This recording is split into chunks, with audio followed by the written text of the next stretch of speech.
ia jelas mengundang kemarahan rakyat, dan apabila kemarahan rakyat itu diketengahkan, cara kerajaan ingin menenangkan kemarahan tersebut adalah untuk turut mengumumkan bahawa pencen ahli politik turut akan dimansuhkan.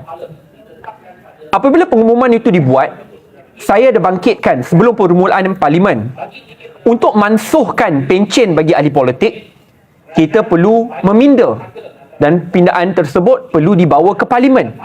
Saya rajukan soalan, adakah kerajaan betul-betul komited untuk membawa pindaan ini?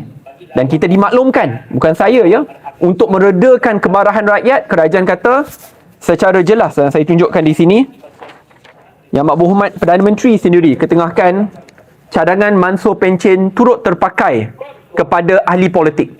Ini adalah untuk menenangkan atau meredakan kemarahan rakyat. Namun sedemikian, apabila persidangan parlimen bermula, saya menunggu di mana pindaan ini? Bila pindaan ini akan dilakukan? Adakah akan ada akta baru yang diperkenalkan? Sebagai contoh, di Singapura sebelum ini ada juga sistem pencen. Tetapi sistem pencen tersebut telah pun digantikan dan turut melibatkan ahli politik yang tidak akan lagi dapat pencen. Tetapi dibawa ke parlimen, dibahaskan dan ada pindaan daripada sudut perundangan. Namun sedemikian, saya lihat tidak ada perkara ini. Ini membuktikan hujah yang saya bangkitkan sebelum ini kerajaan NATO. No action talk only. Kata apabila secara tiba-tiba tak ada pembentangan kertas putih, tak ada perbincangan perbahasan di parlimen, secara tiba-tiba mengumumkan bahawa penjawat awam tidak akan lagi dapat pencen. Bila rakyat marah kerana mana keadilan apabila penjawat awam tidak dapat pencen, tetapi ahli politik termasuk diri saya boleh dapat pencen bertingkat-tingkat, 1, 2, 3 pencen. Walau penjawat awam satu pun tidak akan dapat selepas ini. Dan untuk menenangkan kemarahan rakyat, dia kata tak apa, ahli politik akan terlibat juga. Tapi selepas berbulan-bulan, ni dah nak 2 bulan selepas itu, yang jelas bulan Februari penjawat awam tak akan dapat lagi, bagi ahli politik tetap akan dapat. So adakah ini taktik atau strategi? Ini biasa. Okay, kita umumkan dulu, mansuhkan, rakyat marah, tak apa, kita kata kita mansuhkan untuk ahli politik sekali. 2-3 bulan selepas itu mengharapkan rakyat untuk lupa perkara ini, dan selepas itu tidak ada pindaan. Akhirnya ahli politik tetap boleh dapat pencen seperti biasa, tetapi rakyat biasa, penjawat awam dikecualikan. Mana keadilannya? Ya, sebab itu saya kena bangkitkan. So daripada lepas tangan sebagai ahli parlimen, saya datang ke parlimen seperti telah dijanjikan sebelum parlimen. Saya akan bentangkan usul persendirian untuk mansuhkan pencen bagi ahli politik, dan telah saya lakukan.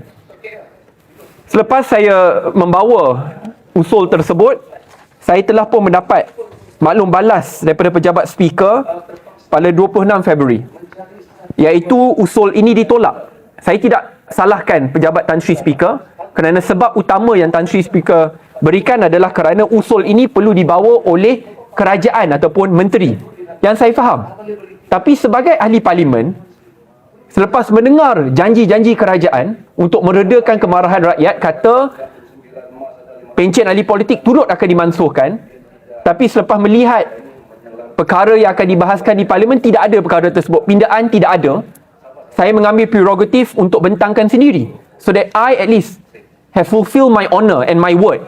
Tak adalah saya janjikan sebelum ini tetapi akhirnya tak lakukan.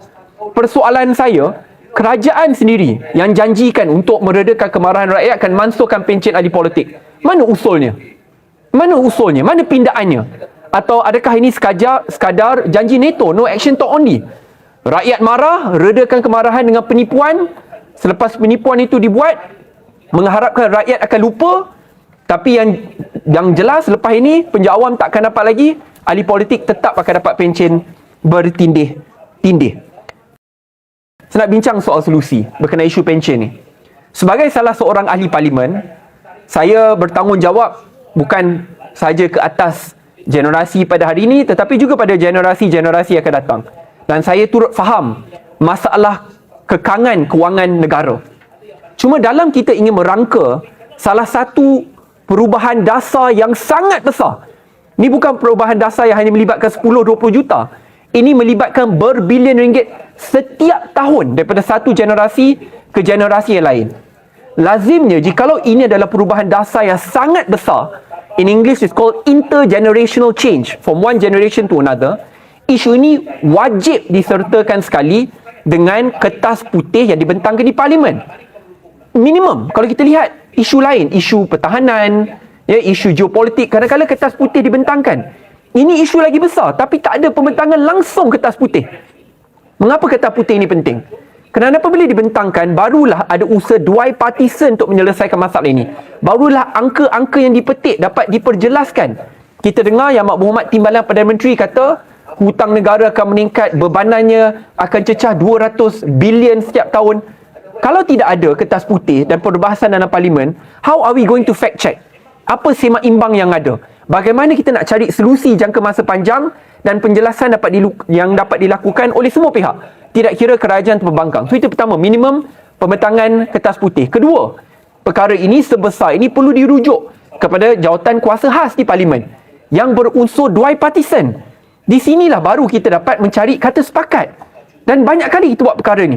Sebelum ini mantan Menteri Kesihatan pun banyak rujuk isu-isu besar ke jawatan kuasa khas di Parlimen. Kenapa tak manfaatkan, ya, platform bipartisan ni untuk mencari jalan penyelesaian? Dan yang terakhir, kadang-kadang di Malaysia ni kita perlu berkorban, tetapi dalam pengorbanan tersebut we need to walk the talk. Bukan kita seorang. Sebab apabila perkara ini diumumkan secara tiba-tiba, tak ada plan hala tuju pun. What is the plan? Diumumkan apa sistem gantian? Kalau sistem ni sistem KWSP, adakah dia sama seperti sektor swasta 13 to 11%? Atau adakah kerajaan akan mencarum lebih tinggi setiap apa yang diumumkan dekat Parlimen, tapi dia masih sama-sama? Kita tak tahu what is the alternative. Dan jikalau alternatif itu diketengahkan, adakah ia akan disertakan sekali dengan kenaikan gaji penjawat awam? Kerana saya lihat ramai orang kata, tapi penjawat awam syok lah, sebab dia tetap kalau tak ada pencen pun okey lagi. Tengok kita dekat sektor swasta. Sektor swasta mana ada pencen, tak pernah pun. Tapi perlu adil. Gaji penjawat awam permulaannya jauh lebih rendah. Ni bukannya gaji sektor swasta. Abang-abang dengan kakak-kakak polis kita, gaji permulaan mereka RM1,444. Bawah gaji minimum.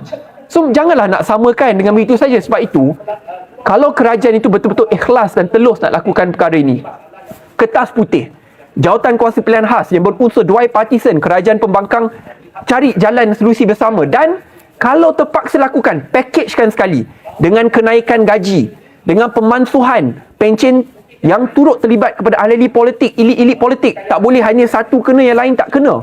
Dan jikalau dipackagekan itu, barulah kita dapat berikan penerangan yang sebaik mungkin dengan seikhlas mungkin. So itu cadangan yang saya nak ketengahkan kepada kerajaan. Bukan setakat kritikan sajalah. Cuma saya nak ketengahkan cadangan ini, usul saya kena tolak dan tulis di sini perlu dibawa oleh menteri. Saya berharap kerajaan ini melalui menterinya akan membawa usul ini. Terima kasih.